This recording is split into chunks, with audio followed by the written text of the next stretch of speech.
Olá, alunos do ensino médio, tudo bem? Nós estamos na semana 3 do nosso PET de Educação Física, volume 4.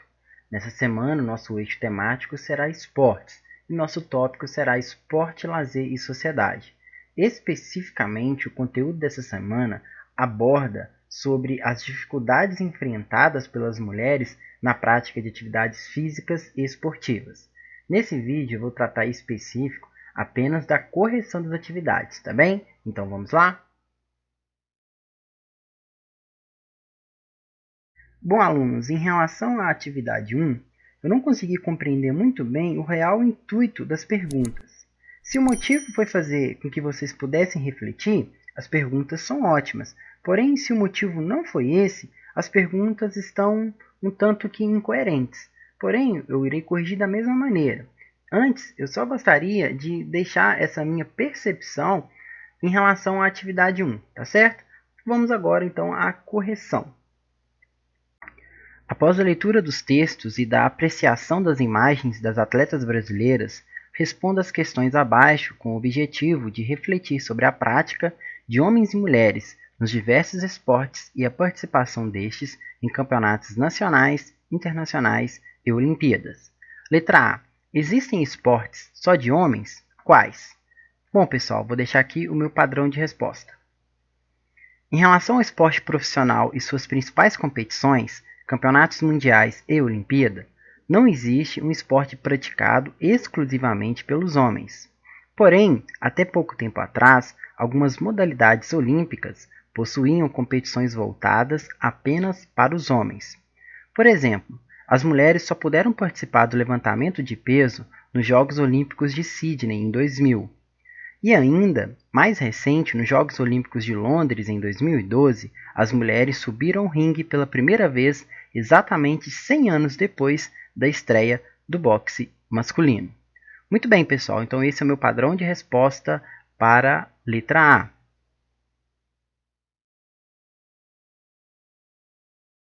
Letra B. Existem esportes só de mulheres? Quais? Então vamos ao padrão de resposta, pessoal. Em relação ao esporte profissional e sua principal competição, a Olimpíada, existem dois esportes praticados exclusivamente pelas mulheres, o nado sincronizado e a ginástica rítmica. Atualmente, existem inúmeros movimentos que lutam para que esses esportes possam ser expandidos também para os homens. Exemplo disso é que, após muita luta desses movimentos, o nado sincronizado ganhou uma prova mista, que é a prova de duetos, no Campeonato Mundial de Esportes Aquáticos. Muito bem, então esse é o padrão de resposta para a letra B.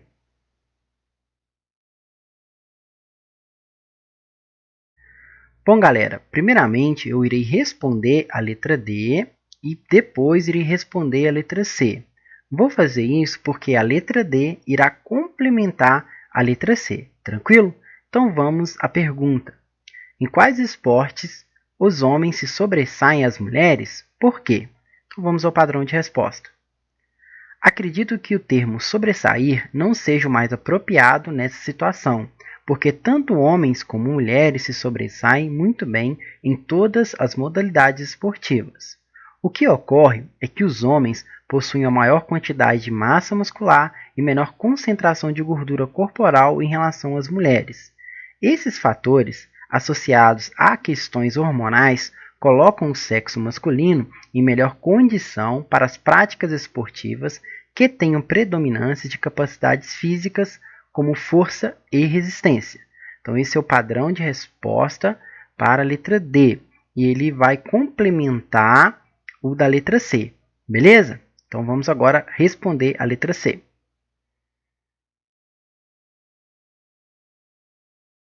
Letra C. Em quais esportes as mulheres sobressaem aos homens? Por quê? Muito bem, pessoal, vamos ao padrão de resposta.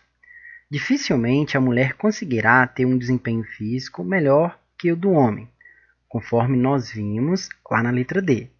Porém, em atividades em que a coordenação motora e a concentração são mais importantes que a força e resistência, podemos encontrar mulheres e homens na mesma condição de desempenho, como, por exemplo, nos esportes tiro esportivo, tiro com arco, hipismo, entre outros esportes. Tá certo, pessoal? Então, esse é o padrão de resposta da letra C. Letra E. Existe violência nos esportes? Em quais modalidades? Bom, pessoal, eu achei essa pergunta um tanto quanto reflexiva e até, digamos assim, polêmica. Na minha concepção, não existe violência nos esportes. O que vai existir vai ser esportes com mais ou menos características de contato físico, tá bem? E, obviamente, vai existir alguns focos de violência. Porém, essas violências elas não estarão relacionadas diretamente aos esportes, mas sim elas estarão relacionadas aos atletas. Por essa forma, na minha concepção, eu não acredito que exista violência nos esportes, tá bem? Vou deixar aqui o meu padrão de resposta. Vocês podem dar pause aí, dar uma lidinha e ver se concorda ou não comigo, beleza? Então esse é meu padrão de resposta para a letra E.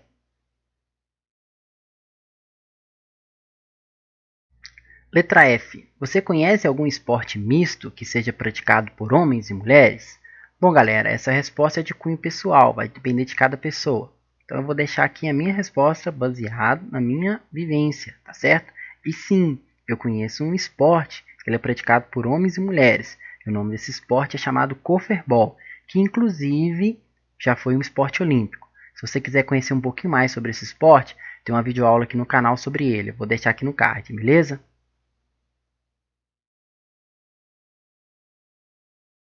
A charge abaixo faz uma crítica em relação às dificuldades que as mulheres enfrentam para seguir na carreira de atletas. Argumente quais são os motivos para essa situação apresentada e proponha três ações para mudar essa realidade. Muito bem, pessoal, vou deixar aqui o meu padrão de resposta, tá bem?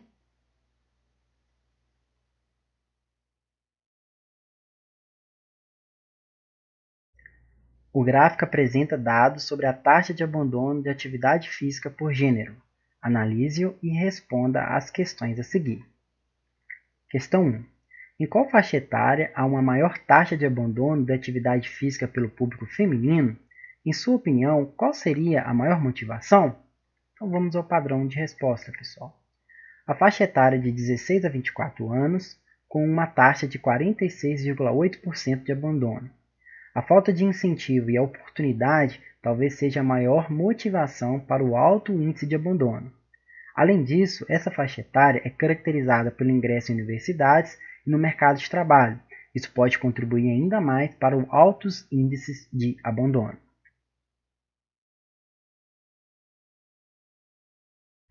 Dos 25 a 34 anos, a taxa de abandono dos homens é de 23,8% e das mulheres 12%. Em sua opinião, o que levaria ao maior abandono da atividade pelo público masculino nessa faixa etária? Bom, galera, vamos ao padrão de resposta. Nessa faixa etária, os homens são pressionados a alcançar a independência financeira. Dessa forma, eles investem em suas carreiras profissionais e cada vez menos têm tempo para a prática de atividades físicas.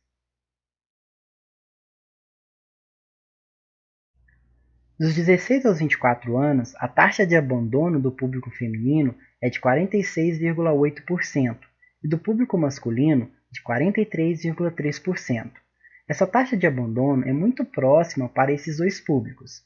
Diante disso, você conseguiria identificar fatores que justificassem a ocorrência de maior taxa de abandono nessa faixa etária? Apresente uma proposta para que, nessa faixa etária, ocorra maior adesão às práticas de atividade física. Muito bem, galera, vamos ao padrão de resposta. Nesta faixa etária, geralmente os jovens estão focados em seus estudos ou no trabalho. Além disso, nesse período, eles são pressionados a se tornarem adultos de sucesso, que apresentem um bom padrão de vida. Desta forma, eles largam mão das atividades físicas para priorizar os estudos e o trabalho, para atenderem aos anseios da sociedade atual, que prioriza apenas o bem material.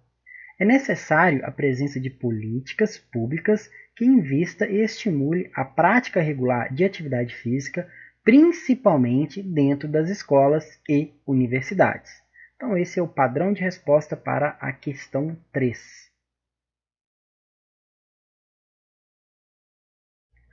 Leia o texto a seguir. A participação feminina em competições esportivas de alto rendimento teve início somente nas primeiras décadas do século XX. Depois de proibidas de participar da primeira Olimpíada da Era Moderna, realizada em Atenas em 1896, as mulheres participaram da Olimpíada de Paris em 1900, com 16 representantes nas modalidades de golfe e tênis, correspondendo a 1% dos atletas presentes. Ao longo do século, apesar do imenso progresso industrial e do desenvolvimento urbano, que implicou numa participação mais ativa da mulher na esfera pública, o esforço para vencer barreiras e conquistar espaço no esporte foi imenso, a ponto da marca de 40% da representação feminina em Olimpíada só ter sido alcançada nos Jogos de Sydney em 2000.